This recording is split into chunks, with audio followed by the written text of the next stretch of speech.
Yes. This is really controversial. We've had a lot of Israel on today's podcast. Yeah. If you're not a fan of Israel, because I know a lot of people aren't, we're not. Israel's not going to be this common on all our podcasts. We're just, there's just a lot going on with Israel. It's requested by a lot of you. So if you want your own topic to be discussed, just request it. Absolutely.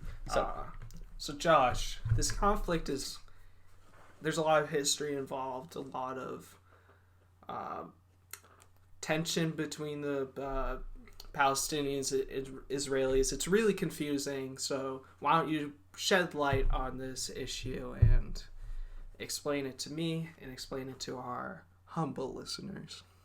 Of course, Ian. So, the Israeli-Palestinian conflict. Israel was established as a state in 1948. And Israel has gone through a lot since then. So many wars with Lebanon and eventually Hezbollah and the PLO, which is now the PA. And there's so much going on. And as we see today, almost every Arab country besides Egypt and Jordan do not recognize Israel as a country. So it's still a lot.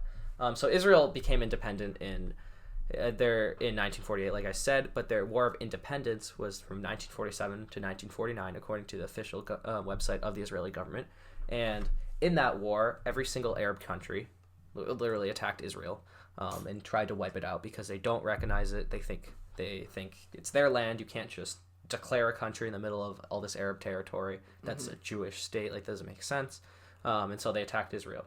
And somehow, Israel actually won, despite the fact that countries like the United States and the UK were embargoed Israel. They wouldn't help them. Really? Israel got all their weapons from So they established this after the Second World War and the Holocaust, all that. That's why they wanted this state. So the Holocaust was obviously a big reason for that, but Britain was very neutral on this. They weren't pushing it too much. Winston Churchill was very pro-Israel, but the British government itself tended to not want to spike up controversy because, again, oil. Right. Lots of oil in the Middle East, so they don't want to make their neighbors too angry. But nevertheless, the vote passed, and Israel was declared as a country, and every single country around it attacked it. And this resulted in 21,000 casualties for Israel. Wow. In the War of Independence? Just for Israel, yeah.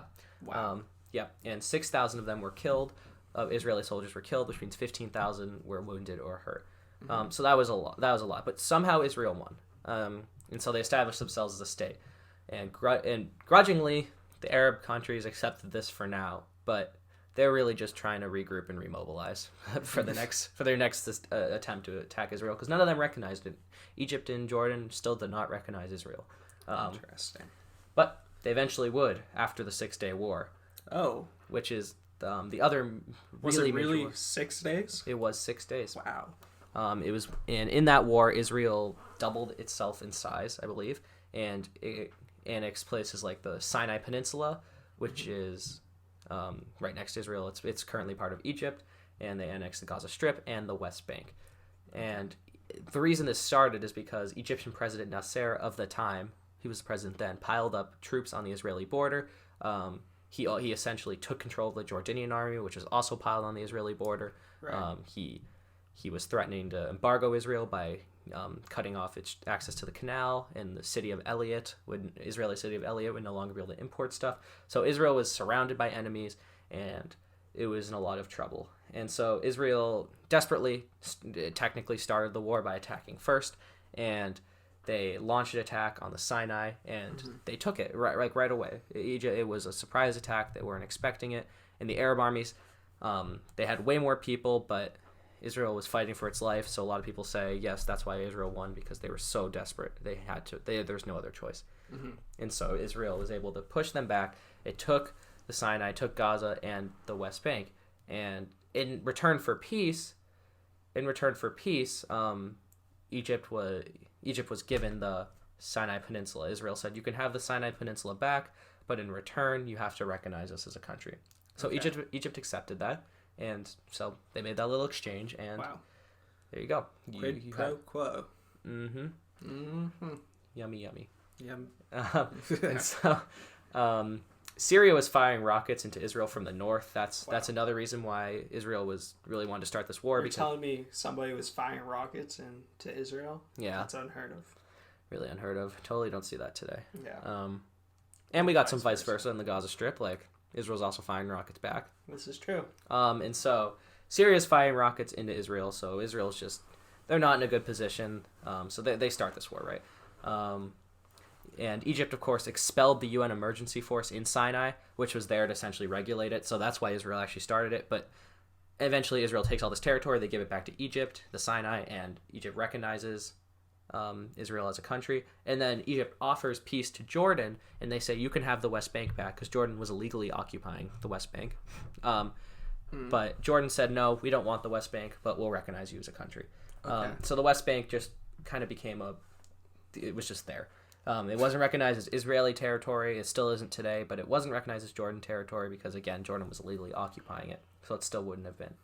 The Syrian defense minister said that, and I quote, "The time has come to enter into a battle of annihilation." So This was back then. It's during the war, and this was during the war, the 6-Day War, and Syria was trying to. So essentially, Syria's goal was to annihilate the state of Israel, and so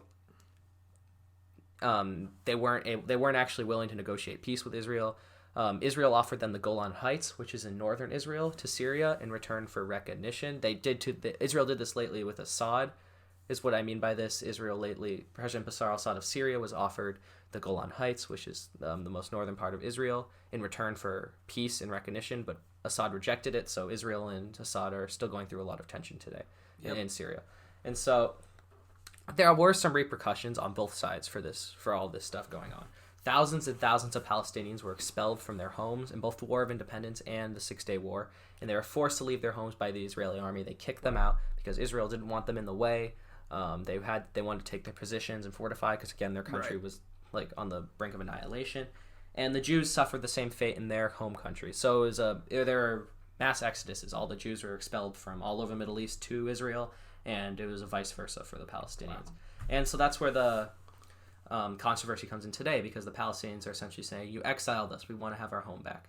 And that's why they're fighting for their homes. And then you see militant groups like the Hamas pop up, which essentially fights for a Palestinian state. That's where you hear the common phrase, from the land to the sea, Palestine will be free, because they're essentially just calling for the annihilation of Israel. Poetic. Yeah, very poetic, Ian.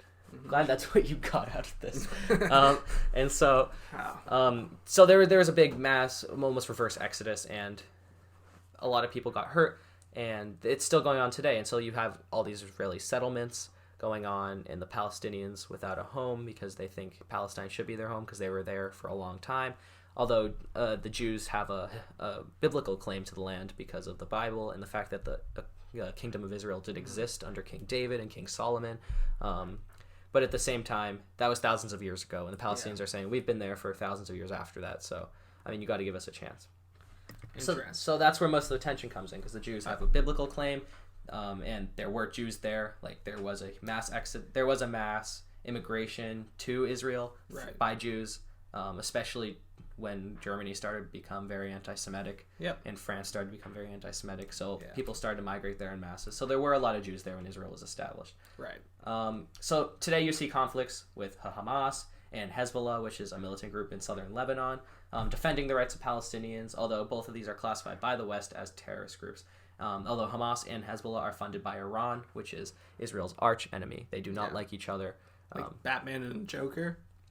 I guess you could say Batman and Joker. Who's Batman and who's the Joker? That's for you to find out. Interpretation. Yeah, we had the same thought. Yeah, we did. Oh. Okay. So no, that's the Israeli-Palestinian conflict. There was so much more. You had the Yom Kippur War, all of the two wars with Lebanon, which actually formed Hezbollah. But we're not going to get into that right now.